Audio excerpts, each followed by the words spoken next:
पास इतना बुद्धि नहीं है, अजीब बात है। देखिए नीट पेपर में कहा गया कि एयरफोर्स पेपर को पहुंचाएगा।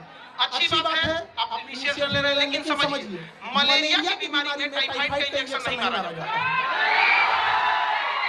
नीट पेपर परीक्षा पेपर पहुंचने की समस्या नहीं थी कि एयरफोर्स का यूज कर रहे हैं, समस्या थी जहां से छप रहा है, जहां से बन रहा है, वहीं पे लीक हो जा रहा है। जो पकड़े गए हैं टीचर, उनको फांसी अब तक क्यों नहीं हुआ, इनकाउंटर उनका क्यों नहीं हुआ, घर क्यों नहीं छोड़ा गया?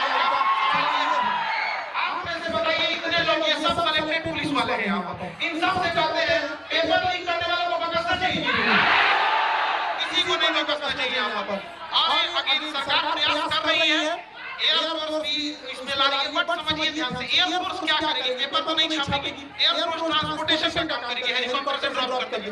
लेकिन जहां से छप रहा है उन बेईमानों को जब तक सजा नहीं देंगे, ऐसे ही गरीब घर के बच्चों का हक मारा जाएगा। और जब तक हम लोग हैं, हम लोग के पास एक ही शिकायत होती है गवर्नमेंट से कि भैया पेपर तो ईमानदारी से ले लो यार, हम आपसे क्या मांग रहे हैं? ये बच्चे कुछ नहीं मांगते, ईमानदारी से पेपर मांगते हैं। अगर परीक्षा टाइम से हो, देखिए अभी एनडीए को अगर याद है लोग, एनडीए का एक अफसर है, वो कह रहा है कि पेपर लीक नहीं हुआ है, कुछ क्वेश्चन बाहर आ गए हैं। ये अगर हॉस्पिटल में रहता तो कहता मरीज मरा नहीं है, सांसें बंद हो गई हैं।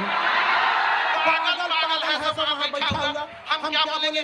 अभी एनडीए को अगर यार मन नहीं बना, सीयूईटी का पेपर पास दिया, बताइए बच्चे के मनोबल पर कितना बुरा असर पड़ेगा। हम लोग परेशान हो जाते हैं। और पत्रकार के कुछ लोग कहते हैं कि हम लोग शिक्षक लोग को कुछ आता नहीं, पढ़ा पढ़ा कर पसीना से कपड़ा भीग जाता है, जितना पसीना ये लोग बहाते हैं उतना साथ में हम लोग भी बहाते हैं।